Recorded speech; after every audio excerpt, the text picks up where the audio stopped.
Our deepest fear is not that we are inadequate. Our deepest fear is that we are powerful beyond measure.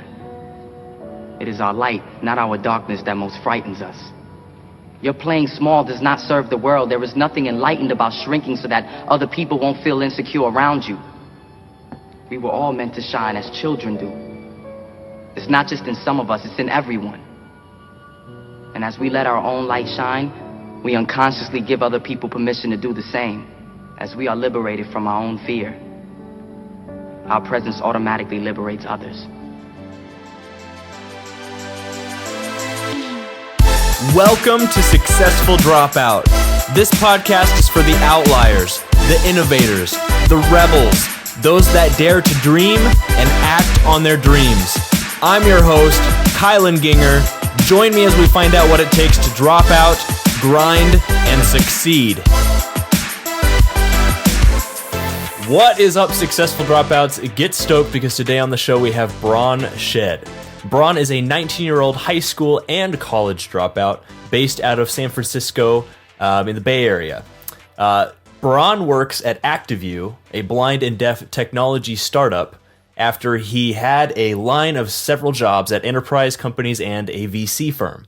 Braun is a huge fan of philosophy and hopes to convince people to work on problems that matter. So Braun, man, that's the intro I have for you, but tell us a little bit more about yourself and what you do.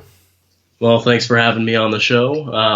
That's kind of the 3-sentence summary, but as you know, there's always a long backstory to follow that kind of that background. So, so I grew up originally in Dallas, which is North Texas. No, we don't ride horses to work every day. A fairly modern city, but fairly old school thinking, fairly conservative, as you can imagine. So, growing up out there, I wasn't the F student, screw the man, stick it to him. I was the straight A student. Yes, please. Thank you, ma'am. Kind of the suck up type that a lot of kids always hate in school. And it wasn't really until I started getting into, maybe freshman or sophomore year of high school that my outlook kind of started to change, especially once you start. I mean, that's a really key time. You're starting to realize the school doesn't go on forever, and you're going to end up having to figure out what you're going to do once you leave school. Yeah. And our school system is really good about giving you no information about, realistic options for what life is like once you leave. So, going in, I started to, it became harder and harder for me to justify a lot of the classes and stuff I was taking. If I was taking biology, I'm actually, really big into any kind of, science, math, technology, whatever. But, it was really hard for me to justify why I was spending 2 nights, a week memorizing 30 phyla and taxa of sponges, when I swear probably a marine biologist couldn't even tell you. I mean, that's what Wikipedia is for, to be honest. Right. So, you start and then you get into trig and calculus, which is cool. But they never teach you how to do your taxes in school. They never teach you, there's all this stuff that you kind of have to learn. And then all this stuff that, perhaps it's just more ordained from tradition that you're supposed to learn. And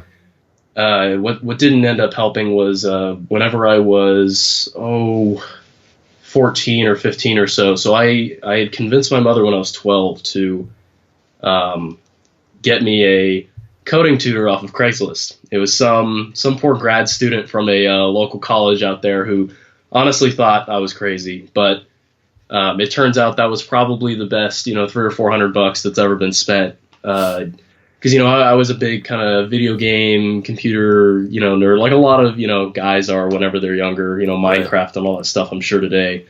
So that was kind of the stepping stone for me to learn my first programming language at kind of like an intermediate level. And most of it's just a way of thinking. So like once you realize how that stuff works, you can kind of pick up the rest on your own. So, kind of projects in and out of school.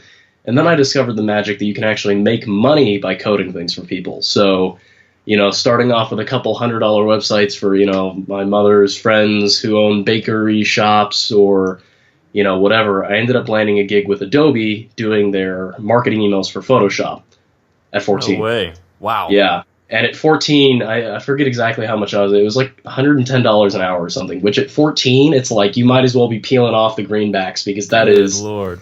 That's crazy money, yeah. And I mean, obviously, they didn't know I was 14. That would have been a deal breaker. But, as a contractor, if you have an SSN, you're pretty much good to go. So what's that? What's an SSN? Oh, Social Security number. Social Security, yeah, exactly. You file your taxes, right? Yeah. Yeah. So I ended up doing that for a year or two.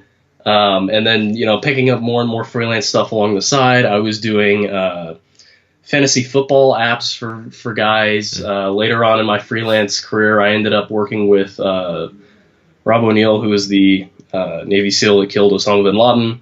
That's a really long story that I can't go too much into depth. Yeah, see, I thought they never released the name of the guy that actually pulled the trigger. He wrote several books, I want to say. At least one book. Oh, really? Yeah, he's been very vocal about and I mean, like, very cool guy, very down to earth. I have nothing but good things to say about him. But, throughout my entire, in school, kind of high school and on, I started picking up, ways to make money on the side. And, at 15 or 16, $3,000 is a lot of money. It's like you can maybe get a car for that. You can do all kinds of stuff. So, obviously, memorizing sponges wasn't going to get me that kind of money. And then right about that time as well, I started getting into the hackathon scene at like 15 or 16. This was when they were just kind of starting to take off.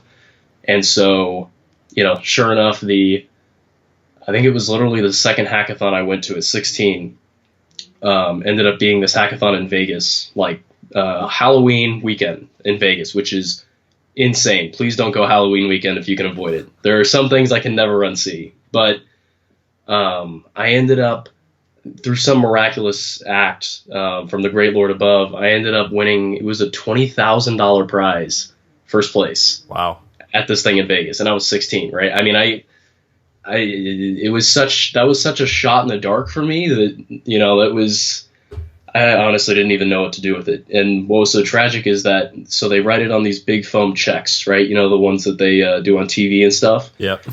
Because I flew in there, I had to leave it behind. I couldn't bring it with me. Oh no. So here's the 16-year-old kid that won $20,000, and I leave the check behind like I don't care. But that kind of all summarizes to say through all these hackathons I was winning prizes, through this freelance stuff I was getting money.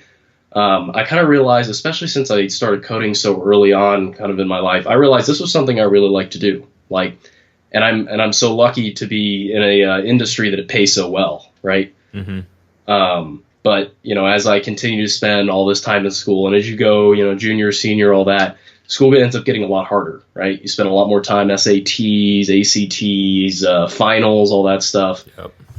And I was just getting like disillusioned because I couldn't, the more I thought about it, the less I could justify the time I was spending in school, because it was in no way related to what I actually wanted to end up doing. Because I knew I wanted to do something related to, computer science or coding or engineering or something like that. But I didn't, it's not like they were teaching me that in, 7th period English. And you'd already had a taste of what it was like.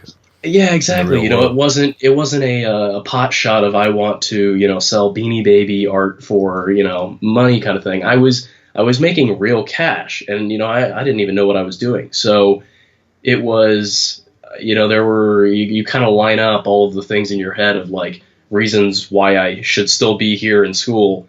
And you kind of, they kind of all start falling out one at a time. I wasn't enjoying being in there particularly. And what ended up happening, so at 15 or 16, I ended up joining the IB program, which, are you familiar with that? No, what's that? IB is kind of like it's like AP, except you have to do it for every single class you take. It's it's hardcore, try hard, advanced classes, even for the tryhards.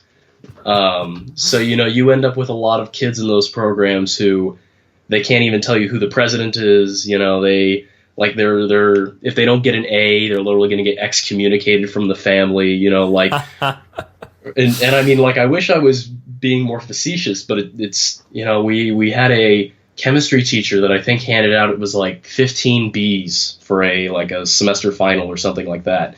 And these kids tried to rally a whole group of people to get her fired. Like it was Wow. like a coup attempt. It was insane, right?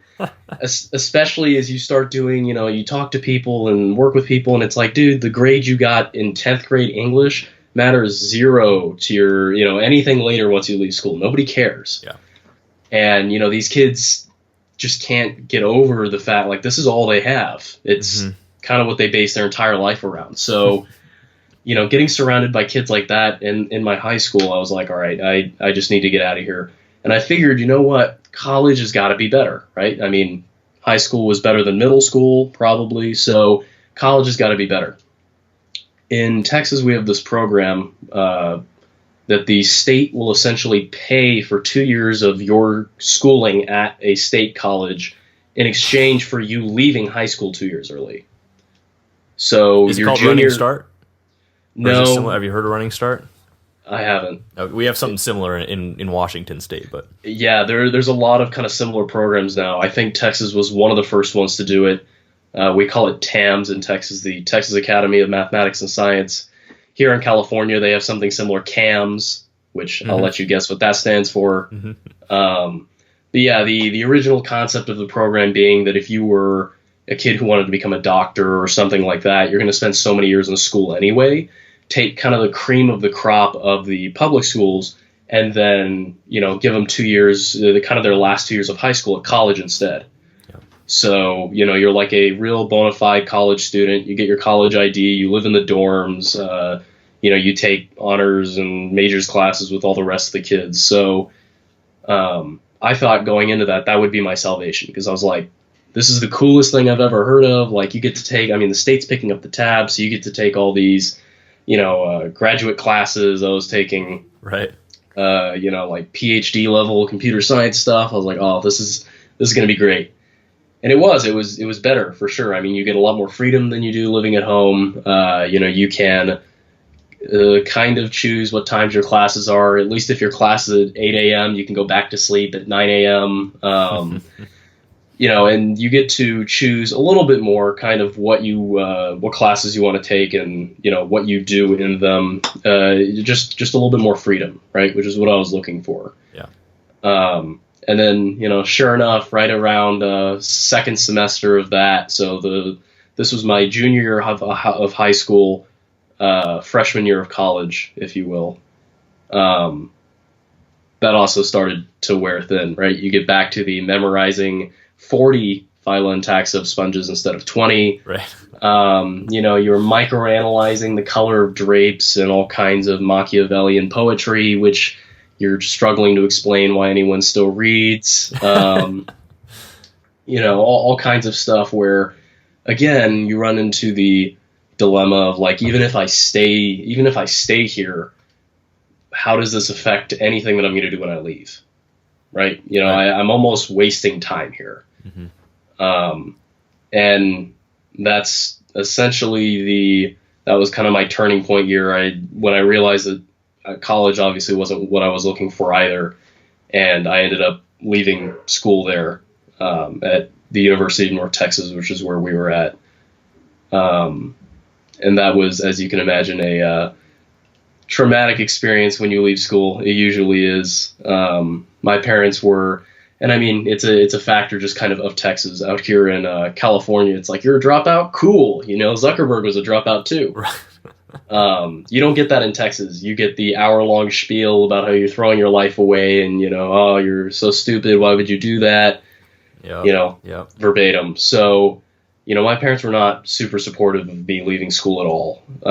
Even I thought I had it lined up, to be honest. I had all these examples of stuff that I liked to do. I already knew. I had all these examples of stuff I was making money with, so I knew how to support myself.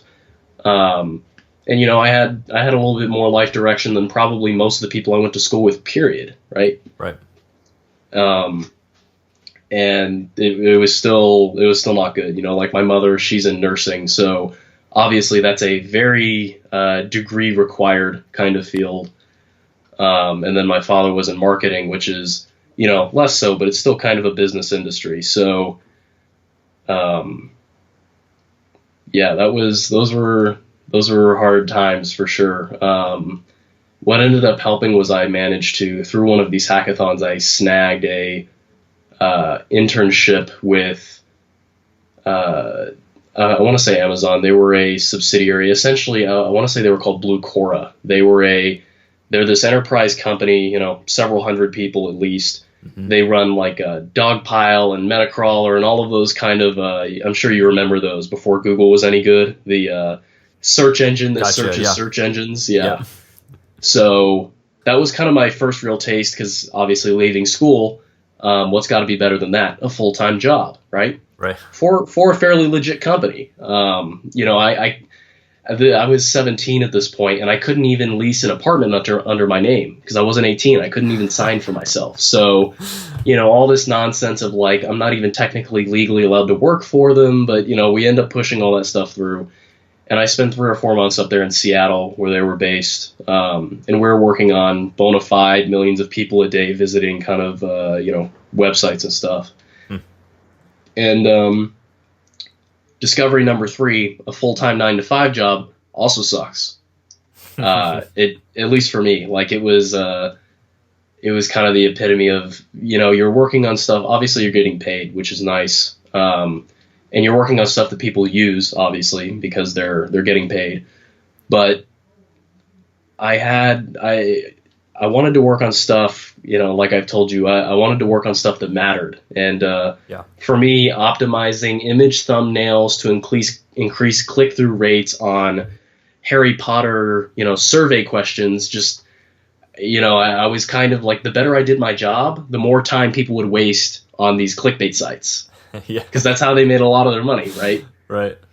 And I just couldn't believe, I was like, I can't believe that so many, like the kind of prescribed route that you always hear in all of these circles is, go to school, go to college, get a job, get married, have kids, and retire, right? Right. And that whole go to college, get a job, if I went to school, so if I stayed at my program for 1 year and then went to school again for another 2 to 4 years, I would have ended up here anyway. Mm-hmm. And this sucks. Like, I can't imagine these kids who spend 4 or more years going to school to end up here. Yeah. Plus, they're probably saddled with debt and all other kinds of, issues, and now they can't leave. Exactly, yeah. Those were a lot of my coworkers. There were guys who they were 29 or 30, and they were there for, they had been there for the last 5, 6, 7, 8 years just waiting to pay off their debt to leave. And that was just, it was horrifying. Like, I couldn't believe that was kind of the default route for so many of these guys. Like, if you follow this path, you get screwed. Especially I'm a little different, I'm sure those guys, might have enjoyed kind of the work they were doing. I'm not very, good about, kind of low level menial kind of stuff. I'm not a huge fan of taking direction from other people necessarily. Yeah. That sounds familiar. Yeah, I'm sure that's a common thread. So, for me, it only became kind of more obvious over time that wasn't the route for me either. Like, the regular 9-to-5 was also something that if I ended up staying there, I was only there for 3 or 4 months, and I couldn't, even a year was just an ungodly amount of time. Like, and that's how, some of those guys have been there 10 years. And for me, I was 17, dude, 10 years was more than half of my entire life up to that point. And I couldn't, at all costs, I was trying to avoid that same kind of trap where those guys get sucked into that kind of corporate life that they may or may not even want, for these periods of time that span, years, tens of years, just because there's so much more you can do in that time. Yeah. So you were lucky enough to find out all of this pretty early on. You're saying you were still 17, 18 at the time? I was 17. Okay, so then yeah. when you discovered that, what did you do next? What did you decide your next steps were when you decided this is not for me? Yeah, well, it was a combination. So one of your questions, I think, was the kind of darkest real moment you've had. For me, literally the only way to describe what I was experiencing at this point was honestly a full-on like existential crisis, which At 18 big years words, old. and they at 17 years old. I mean, from my perspective, literally, I had gone through school as the A+ student. This program I was in, the vast majority of these kids end up going to MIT or Stanford or Harvard, very prestigious schools. Right. I had done all the work to get up to that point, then thrown it away. I had kind of alienated my parents a bit because they definitely were not. They didn't think that this was something that I should be doing, or at the very least, they were just as scared as I was. And finally, lo and behold, my salvation, getting a regular job early, ends up being something that I never want to do either. So, you have to figure out, it's like, dude, what do you do now? Like at 17, I feel like I've literally shot my foot, like all this stuff that you've kind of pushed yourself into a corner and thrown away. Now you've realized, in fact, that was also a bad idea. Yeah. So, and the other thing you mentioned, I am fairly philosophical, kind of more along the line of like analytical and logical. So, sure enough, what did I end up doing? I tried to break down from first principles. Okay, here's my situation, but what should I be doing instead? Like, how should I? Because at this point, obviously, there's no right answer. I'm definitely off the beaten path. I'm no longer like a regular kid in school, as you would. Right. So, you start breaking it down from first principles. You're like, okay, well, what should I be doing instead? What is the right answer? And, if you follow this train down long enough, and if you're familiar with, I don't know, how familiar are you with kind of like a formal philosophical, probably not as familiar as I'd like to be. Sure. So feel free to explain. Well, the kind of philosophy I ended up with, which I would argue is most certainly the real truth, if anything, you end up at kind of a nihilistic philosophy, which is if you roll back the covers far enough on pretty much anything that we as humans do, say, think, or feel, or anything really, our motivations, period. The empirical answer is that nothing that you do matters, and nothing that you will do will ever matter. Mm-hmm. Getting remembered after you die doesn't matter to you because you won't be there to experience it or remember it. Humans will be wiped off the face of the earth clean at some point in the future, maybe, maybe not. Human morals are all relative. Like the fact that genocide is a bad thing is something that the universe doesn't care about. Like you could have some crazy killing spree here on Earth, and the universe, like it's no different to them, right? To the world at large. Like you can't use physics to prove that killing is bad and saving a child is good. Mm-hmm. These are all things that kind of we as people, as a society, we just decide are the right things or the wrong things. So, the moral of the story is you realize you can't use like science or reasoning to find like intrinsic right and wrong or motivations. So, the question, what should I do with my life, literally has no right answer. Like the only justifications you can make with that are things based on like societal kind of standards, get rich, live a happy life, whatever. Right. These are all things that we've decided are good answers, but there's like nothing backing them up physically or scientifically proving them as like correct things, right? Yep. Which is all deep and dark and dreary to the answer that essentially what I rolled into was the dilemma of like, I can't reason my way out of this problem. Like I can't reason my way into what is the right thing I should do next.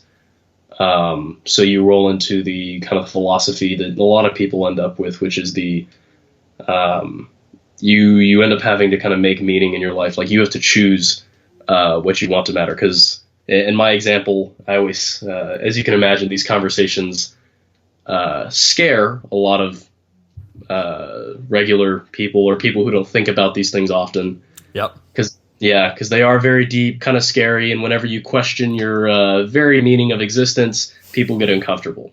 It's true. Yeah. And I do this more so than most, for sure. But the example I give to a lot of my friends in explaining kind of the truth that I ended up with after this was, if you decide that your life purpose is to eat as many Skittles as possible, like you've just decided I'm going to eat 10 trillion Skittles, and if I do that, like I have succeeded. That is my purpose. I literally can't tell you that that's any better or worse than any other like choice. If you decide you want to cure malaria from the world, society would tell you that's a much better use of your life, like saving people, doing well by the world, all that. But from a kind of nihilistic philosophy, at the end of the day, if you decide that Skittles are your MO and that's what you're going to do, I have no reason to stop you from doing that, right? Right. So this rolled into my own branch of philosophy, which I haven't heard the formal name for it yet, if it exists. But what I decided, kind of the way I wanted to form my life after this point, was I wanted to embrace kind of this, I call it experientialism, this experientialist philosophy, which is the concept that people remember things based on novelty, right? Does that, so, yeah. You'll have people who say that they've worked at, some place for 10 years and it feels like it was yesterday, right? And the reason that it feels like, it's been 10 years, but it feels like it was yesterday, nothing novel has really occurred in that time. So your brain kind of compresses that out of memory, right? It only needs to remember things where there's new information to be learned, not things that have already happened. Yeah. It's why you don't remember the 1,001 car rides you take to and from work or to the bus station or whatever. You've already done it once or twice or 3 times. So there's no need to remember the other 999 of them. Yeah, that makes a lot of sense. I mean, if I'm on a typical day, if I'm doing the same thing throughout the entirety of the day, it seems like the day flies by, versus if I'm traveling to multiple locations and maybe doing some stuff outdoors and indoors, it seems like the day is a lot longer. So that makes sense. Yeah. Yeah, and I mean, they've certainly like scientifically kind of proven that this is how people, and I mean, it makes sense like why people would remember things this way. But it's the same kind of concept where if you have a day where just everything's happening and flying and things are changing, that day feels really long. But you can have a month that goes by and you look back and you're like, wow, I can't believe it's already been a month. Right. And that's the way I felt whenever I was at, at this company up in Seattle. A month would go by and I was like, oh my Lord, I can't believe an entire month has gone by. I mean, you're doing the same things every day, right? That's kind of what they hire you to do. But, as far as I kind of ascertained, it's almost, and this is a little controversial, but it's almost life wasted, to be honest. If you don't remember these things, these kind of experiences, really what makes the man is past experiences and current circumstances. So one of those things, past experiences, I mean, literally you are what you remember, right? All of your behaviors, all of your history, all of that is based on things that you remember having happened in the past. So it's almost a crime, really, as far as I'm concerned, to spend 10 years doing something that will feel like a day, because it's almost like those 10 years might as well not have been spent at all. If you don't remember them and they don't kind of make up your history and kind of memory of who you are, then there's really no difference if they happened at all. So the kind of solution to that, obviously, is embracing as many novel things as you can, as often as you can, to kind of create this ever-changing, that's why you can have a year that feels like it was longer than all the rest of your life combined. If it was just a year you were doing stuff and changing things and going everywhere, traveling is a huge reason that people love to travel, is because there's so much novelty. And I decided that was kind of the thing I wanted to embrace. That was the closest I was going to get. If you're 99 years old, but you feel like you've experienced that 99 times over, if you feel like you're 10,000 years old by the time you're 99, like, you win. Yeah. You can, I mean, so many people, because they repeat these things on a daily basis for so long, you can live more lifetimes than the average man will, several times over. If you're willing to be deliberate about it, right? And the 9 to 5 is certainly not the way for me to accomplish that. That's kind of what I ended up with. So yeah, it reminds me of that. It's not about the amount of years in your life, but the amount of life in your years. Quote. Yeah, heard of that? Yeah, brings I'm that sure. to mind. Yeah, and I mean, most people, it's kind of like a haha, nice one-liner that they kind of forget, like a little motivational quote. Hey man, there's truth in the cliche, I'm telling you. No, exactly. But, I decided literally that I wanted to take that to heart. Like, love it, yeah. Even if, let's say, you have 3 years left in your life, I'm convinced that if you like did it right, you could fit all kinds of crazy stuff into that year. Bucket list. Yeah, exactly. So I got really lucky in the case of whenever I was working at Seattle. So one of these hackathons I ended up going to a year or two earlier. It was a Capital One hackathon. One of the judges was Steve Wozniak, which is really cool. Wow. I have his business card. No way. Yeah, because I put it on your wall. Yeah, I have it. It's a stainless steel business card. I cut myself on it when he gave it to me, which was embarrassing. But yeah, so he was one of the judges, and then the other judge was I think he was the Capital One CIO. I mean, like these really high-ranking guys for something like this, which was kind of incredible.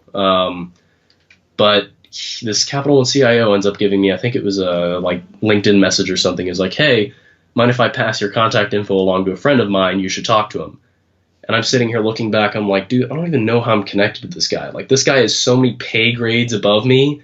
How on earth, like, does he even... Well, sure enough, I say, yeah, sure, why not? I mean, I can't believe there's no way I would say no. Right. And he's like, oh, well, it's always a good idea to take a call from a billionaire. And I'm like, oh my God, what am I getting myself into? So sure enough, the call was from Dallas, a newly minted Dallas billionaire, Tom Dundon, who essentially his background, he ran a kind of like an auto leasing, subprime auto leasing company for, it was like 20, 25 years or something in Dallas. And he had just sold out of it, kind of completely after all these years. And I mean, he's only 45 or something like that. He's not very old. And what do you do when you make your first billion or two, but start your own venture capital firm? And sure enough, he was looking for kind of somebody to do the technical due diligence on these companies that they were looking to either invest in or acquire. And evidently I came up on that short list somehow for this Capital One guy. I guess he was friends with him or something. Interesting. And, funny enough, the age thing wasn't a huge issue for him, which was, incredible. I mean, talk about a wake-up call. Mm-hmm. That's one thing I've realized more and more, the kind of longer I'm out of school, is that people honestly don't care how old you are. Not really. I mean, like, right. At a certain point, it's can you do the job? And if you can, dude, you can be 7 years old. Like, if you can do your job well, and like you say you can, and professionally and everything else, I'll hire that 7-year-old over the, 40-year-old any day. The same applies to whether you have a degree or not, too. Yeah, I mean, it's crazy. I mean, especially out here in California, if I had $1 for every time somebody asked if I had a degree, just applying to jobs or whatever, it'd be zero. Like, they honestly don't care.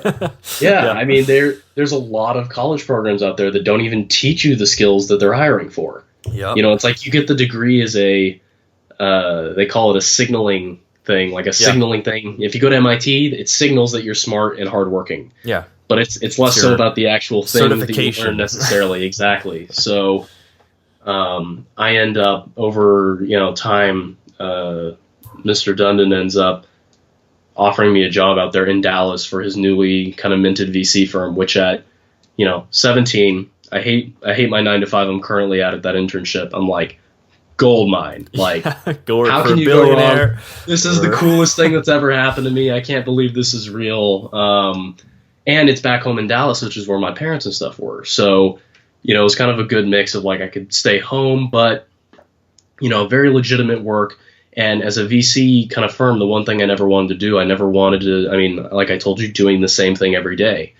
Well, what I would be doing for him is a lot of, on a certain day, evaluating companies' technology and stacks and all that, another, flying out to San Francisco to go meet with guys. And, kind of like that job entailed doing a lot of different things, just depending on kind of what the firm needed. Yeah. And, that was, for me, it was like the perfect combination.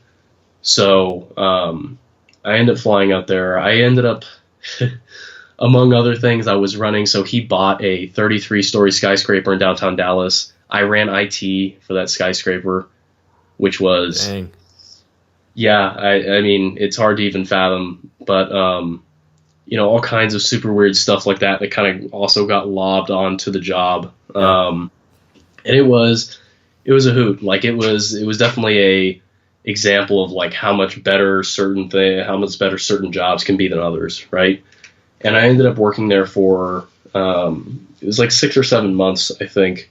And at this point, I had turned 18, like literally just turned 18 by the time I left. And obviously at this point, my parents were super stoked whenever I started working in Dallas, staying with them, and I was working for a billionaire at this VC firm. Like, woo, how can you go wrong? And then I decided to leave that. So they were super excited again, as you can imagine, throwing away what they viewed as kind of this perfect job situation. Like, you take all these risks early on, and it just so happened to work out. Now you're safe. So why did you decide to leave that then? It was kind of a long story, but the long and short of it was they were expecting to do kind of a lot of deals, going to a lot of, talking to a lot of different people, doing a lot of investments and acquisitions and all this kind of stuff. And they just didn't end up getting that volume that they thought they would. And part of it is, whenever you're obviously a billionaire and, you can't blame the guy. You're doing it almost for the fun of it, like not because you can't pay your groceries next week if you don't, right? So, I'm not sure that they were, it wasn't like they were literally 70 hours a week trying to push deals here and there and all that stuff. So over time, what ended up happening is kind of less of these things started popping up. And then I ended up becoming, kind of coder boy for one of their startups they were incubating in the office with us. And obviously that was the one thing I was trying to avoid, right? I didn't want to be 9-to-5 coder office boy. That had been exactly what I had been trying to leave. And that's just kind of what it turned into. Gotcha. Right? Okay. And, after talking with Tom and all all that stuff, he was very understanding. Like, one of the most down-to-earth, coolest guys I've ever met. I ended up eating dinner with him and his kids once, and we roll around to the back of his garage, and I'm expecting like Lamborghinis and Ferraris and all this. I mean, it's not often you see somebody with $1 billion, just rolling around, right? Yeah. No, it's a Tesla and a minivan. Nice. That's it. Yeah. Solid. It's crazy.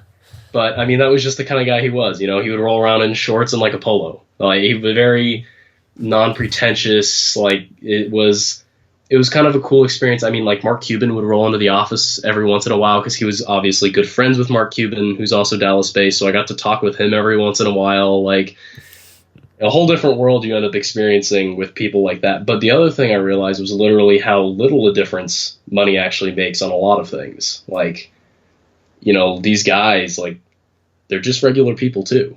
Yeah. I mean, granted, they buy, office towers and skyscrapers in downtown cities, but, like, at the end of the day, they do all the same stuff that we do. They eat dinner with their kids and wives and all this kind of stuff. So, that's kind of tangential, but it was really cool to kind of get that experience. I'm super glad that I had the opportunity to do it for sure. But, towards the end of those 6 or 7 months, it wasn't, again, quite the same thing I was looking for earlier on. So, I throw my life away again, step 5, and drive out to San Francisco like I had been longing to do for so long. I mean, it's, as my manager back in Seattle said, it's kind of like it's kind of like Mecca for techies. Even if you don't stay here, you got to go at least once.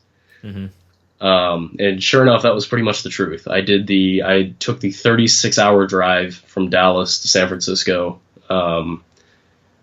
arduous drive. And I came out here with not a whole lot of money to my name and really no plans.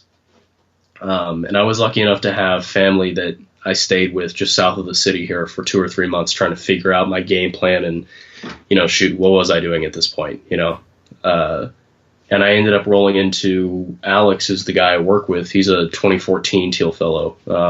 Also met him through one of these hackathons way back when. And he kind of pitched me on this concept for an app that helps, kind of the one sentence is it's an app that helps blind and deaf people go to the movies. Oh. Which was kind of random. I almost kind of laughed at him at first. It's kind of like it's an app that helps blind people drive. It's like, yeah, you figure that's something you just kind of have to write off. If you're blind, you can't drive and you don't go to the movies. Like, why would you? Right. But as we kind of started digging more and more into it, it was such a cool kind of experience to realize. Right now we're working with all these blind and deaf groups here in San Francisco. There's a lot of them here, funny enough, just from like the old-timey kind of progressive nature of San Francisco, like 1900s era, these guys were established. And for them, this is totally something that matters to them, because if you're a blind or deaf person, the one thing you hate more than anything else is being alienated from people more than you already are. Yeah. And what are the three things you can talk about with any schmo on the street? It's pop culture, the weather, sports, and pop culture, like movies, right? And a lot of times, one of the guys that we work with, he's a dad who's blind, but his wife and kids are not. So, if they wanted to go watch Finding Nemo or something like that on, the theater, either he would have to go and just kind of sit through and not understand what's going on, which sucks, or none of them would go. Like they would figure out something else to do. Yeah. So it was this cool kind of tangential market we figured out, very small, very niche, but a very passionate group of people that were building something that they care about. And it's a market that we're able to make money, which in the accessibility industry is not an easy task. And I mean, that's kind of where we are today. We're about to raise our $1 million Series Seed. We've been around for like 9 or 10 months at this point. So awesome. Not all that long, but yeah, huge progress. We're sending these boxes to all these theater chains and some of them internationally. So explain to me how the technology works then. How does the app work? Yeah, so it's unlikely that you would have heard of any of this unless you know someone who's blind or deaf. But if you're a production studio like Pixar, what you do is whenever you create the movie, you include closed captions, which are, the things you see at the bottom of the screen. Yeah. And then you also include this track. It's called descriptive narration. It's a track where a narrator is describing what's occurring in the scene. So if it's, yeah, so that's what blind people listen to. So Mustafa the monkey holds Simba the lion up into the crowd, and then you hear the crowd cheer. What? Have you seen the movie Up? Yeah. So blind people hate the movie Up. The reason being the first 10 minutes it's a music montage, right? They don't talk. Oh, it's that's all true, music. But so much happens there. They have no idea what's going on, right? So literally they start halfway through the movie. That's the kind of stuff they hate. The scenes where people are laughing at something that's going on screen and they don't realize what it is, like it literally breaks the experience for them. So, this narrator is describing what's occurring, right? That way they're able to keep track kind of just alongside everyone else. So, I mean, we had, and to kind of go further, it's an iPhone app essentially that does kind of both of these functions for you. So if you're blind, you plug in your headphones and listen to the narrator. And then if you're deaf, we kind of have like a phone mount you put in your cup holder, and it kind of displays the captions for you as the movie goes, right? Okay, cool. Yeah. And then do you have to partner with the movie producers or the theaters? Kind of. So yeah, exactly. Theaters are legally required to buy equipment that does this functionality. Current stuff isn't nearly as good as the blind and deaf groups would like. Right. Very kind of old and clunky, and the theaters don't like it because it's really expensive. So we're kind of a really nice, it's an app for that kind of situation where we're able to make it much easier for consumers, but also better for the theaters as well. So the theaters buy our solution kind of in place of the existing solutions. Gotcha. So how long have you been doing that then? Like I said, it's been 9 or 10 months now. Because I drove here to San Francisco like mid-January, and I started working with Alex like beginning of March, roughly. You think you'll be there long term, or what's kind of the grand vision for it? I mean, it's crazy. We said early on that, we kind of made a pact. We were like, all right, this was after we raised our pre-seed round. So that was like our first round of funding. It was roughly 250. We kind of decided, all right, if by December we don't have kind of like strong indication that we should keep going forward, either the product doesn't work or people don't really like it or whatever, we'll just leave it done, save our time, and call it a day. Yeah. And, by the time December rolled around and, January rolled around and we talked about it, we've had such tremendous great feedback from the blind and deaf groups and, working with these big theater chains who are interested in all that stuff, that there was really no question at all that like it would almost be irresponsible to drop it, right?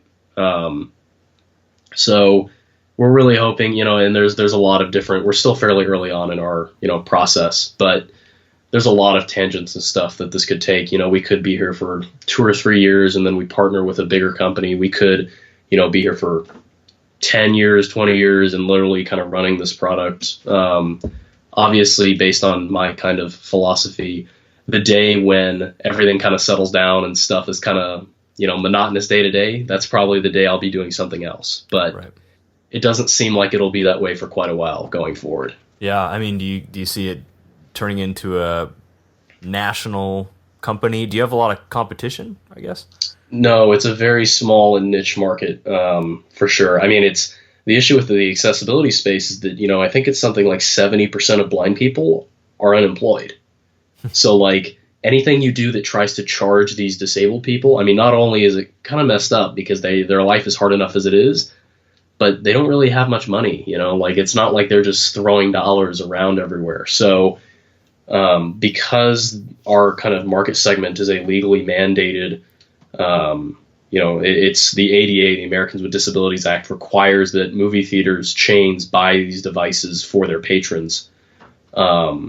We're lucky enough that there's like a very clear kind of revenue model for us going forward. And will it ever become a, Facebook, Mark Zuckerberg sized kind of thing? Probably not, to be honest. But now that we're kind of in the industry, we know all kinds of other tangents and, whether it's more accessibility products, whether it's better kind of devices and services for the entertainment industry and production studios, like, the closer you get to these industries, the more, you see all the little problems and stuff that you could solve. Right. Yeah, totally. Well, shoot, man, we've been through your entire story, and it's a good one. Let me tell you that. I really enjoyed listening. I just have a few more questions, basically. One specifically here, then we'll kind of get into the lightning round. But Braun, if you could time travel back to day one of your entrepreneurial journey and have 10 minutes with your former self to communicate any lessons you acquired with the intention of saving yourself mistakes and heartache, what would you tell yourself? So this goes back certainly to kind of what we were talking about, the things that people don't tell you when you drop out. Mm-hmm. And the hardest part for me going forward wasn't really understanding kind of the physicalities of like, startups are hard, people are fickle, all these kind of things. But it was kind of all the tangential stuff that I guess it goes along with growing up or being an adult that no one tells you about. Like, the fact that when you leave school, it's not like people are knocking on your door, like, your dorm room door, or friends are telling you to go out, all this stuff. Like, if you don't go out and make friends and like constantly keep up with them and stuff, no one's going to knock on your door. Like, you can spend 3 weeks literally without talking to a single soul if you don't bother to go out and like prevent that, right? Yeah. And I mean, startups are especially hard because we spend so much time working on our stuff and to ourselves, and we're kind of like an isolated group just based on kind of our demographics.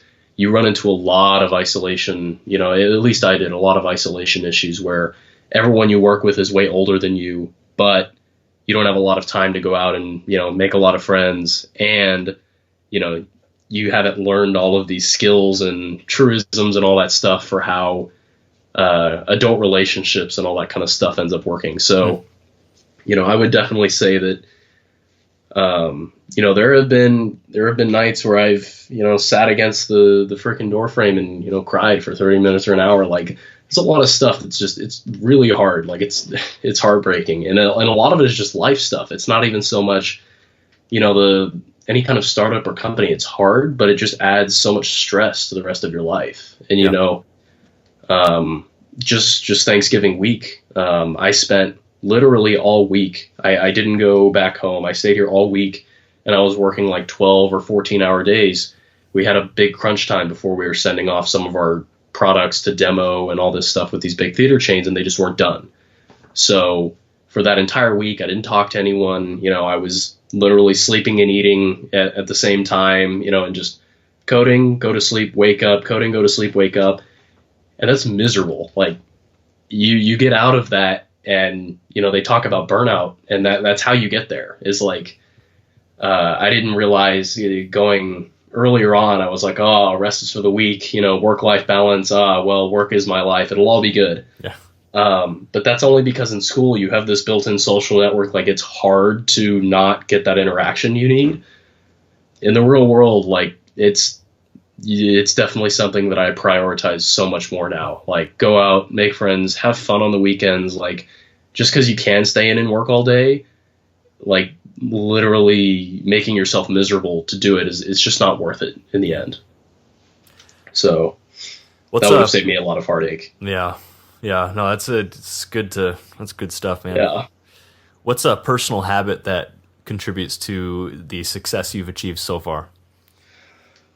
Oh, it's a habit for sure. I don't know if it helps me or hurts me, but kind of like you mentioned before, I have, I'm fairly big into, meditation kind of stuff, less so for the enlightenment Buddha kind of situation, but more so just for, kind of getting a rein on your thoughts. Like people usually aren't very deliberate with the way they think. Like they just kind of react to things without deliberately thinking through what they're doing and more importantly, why they're doing, which is why I'm a big fan of philosophy. So I would say the fact that, I'll usually take, at a minimum, 5 or 10 minutes, sometimes even 30 minutes out of the day and just kind of sit down, think about what I'm doing, kind of evaluate what's going on. If I'm feeling particularly distressed or angry, like figure out why that is instead of just being that way. So this isn't necessarily say just in the morning. You're talking about throughout the day. No. You'll do this maybe multiple times. My life philosophy doesn't help me very much with habits,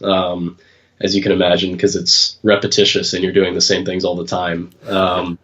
But yeah, for me, it's less so like I don't get up at 5 a.m. Sometimes I do. Sometimes I get up at 10 a.m. Sometimes I sleep at 8 p.m. Sometimes I sleep at 4 a.m. I'm pretty inconsistent with everything I do. But whenever it comes to just kind of like reflection and stuff, it's like habitual at this point. Like I just kind of do it when I have a minute or whenever I'm trying to diagnose kind of these, if I'm having strong feelings about something, like why am I feeling that way? It's just, I feel like that's helped me a lot with, instead of, suffering throughout the whole day, like figure out why you feel that way and like solve it. Yeah. So do you use, like I use the Headspace app for meditation. Are you familiar with that at all? Or I am. One of my friends works for Calm, which is their biggest competitor. Oh yeah. I've checked out Calm too. Yeah. So do you use them or? No, I mean, like I said, I don't have any formal, like I don't subscribe to a particular right. meditation. Well, I mean, it's not to say that it's not the right way of going about it. I just like the whole concept behind meditation for me. It's less so like a particular mantra or way of doing it. It's literally just, instead of doing, like, take time to think about. Well, and that's why I asked, because that's what Headspace, at least their first, they have kind of a free 10-day, 10-minute meditation series. Sure. And that's kind of what it's all about. It's not a particular mantra. There's nothing really spiritual about it. It's literally just the way he describes it is you're sitting by a road and you're watching the cars pass, and the cars are your thoughts. And so it's being able to step outside of your head, outside of yourself. And so that's why I wondered. But that's what I do too. I think that's the most valuable thing. Yeah. I thought originally a lot of that stuff was kind of crazy, heebie-jeebie nonsense, to be honest. And then, especially right about the time I was in, my existential crisis and all that kind of stuff, like, I would say the fact that I, kind of do this meditation regularly, or at least I know how to do this meditation. What's the best way to put it? It's probably one of the reasons that, like, I'm here where I am today. Like, I'm still here. So, like, it's really important. Now, you've mentioned, your kind of your life philosophy, which I gather is just gathering as many experiences as possible, and you mentioned you're pretty inconsistent with most things because of that. Sure. Do you think which I think I love having people like you on the show because it's such a contrarian thought. Yeah. Most people that we would view as successful typically have some sort of routine. It's not always the same, but some sort of routine. So do you think there is any valuable to having some sort of consistency like that, or? For sure. I mean, the way I've always thought about it, whenever you, if you change things up every day, it's always like on your mind. You have to think about where you're putting it and how you're doing it and all that stuff. Right. So if you want to make something automatic, like the best way to do it is just, make it some kind of habit, right?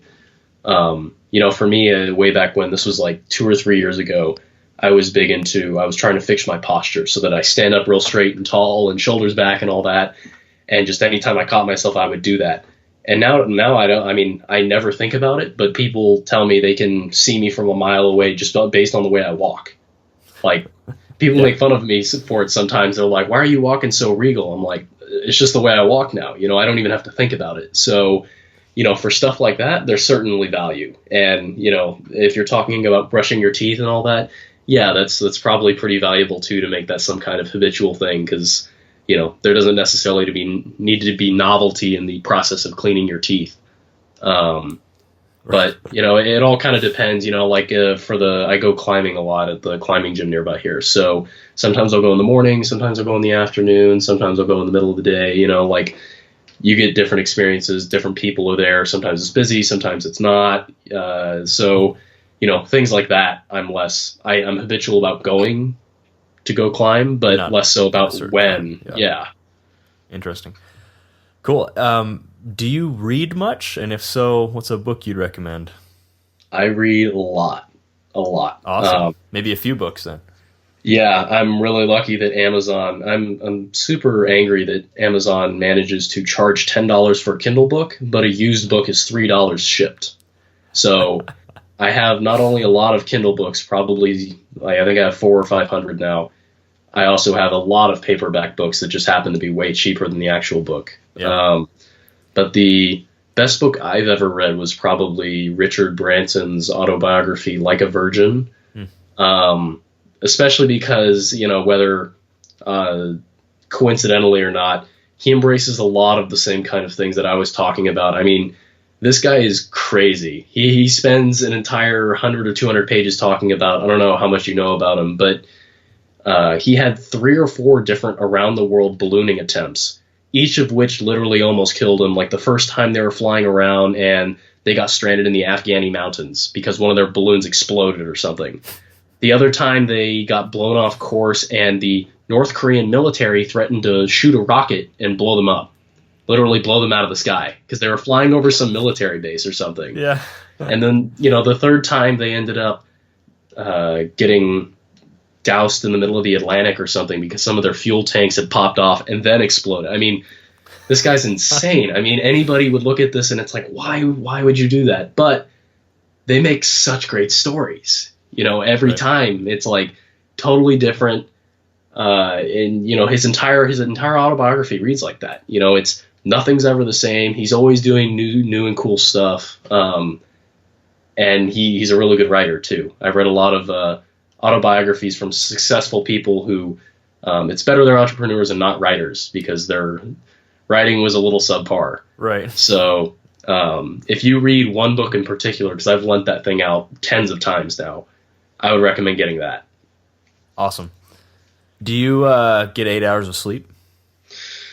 Again, totally varies. Last night, I mean, I told you I have a little bit of a cold right now. I went to sleep at 8 p.m. and I woke up at 10 p.m. today, which I'm pretty sure is like 14 hours of narcolepsy almost. Wow. And then, you know, some nights I can go to bed at 2 a.m. and wake up at 6 or 7 without any problems. So, again, is that to say that's the best way to go about it? Maybe not, but it's certainly not the only way to go about it. Yeah. How much Netflix do you think you watch? Not much. It's hard for me to keep up with a lot of the, you know, people watching this and that show, Sunny Side on Philadelphia, or, you know, all these. Yeah, you know, I don't even know a lot of the names of them. You know, there have been a couple shows like House of Cards that I got into way back when that I thought was really good, especially because it's so believable, unfortunately. But yeah, I don't spend a whole lot of time, you know, whether that's YouTube videos or Netflix or any of that kind of stuff. I don't spend too much time doing that just because a lot of times I finish that hour or 2 hour session and it's like, well, those 2 hours I'll never get back. Yeah. And obviously you said you read a lot. Just to go back to that really quick, is there a certain time of the day that you read, or?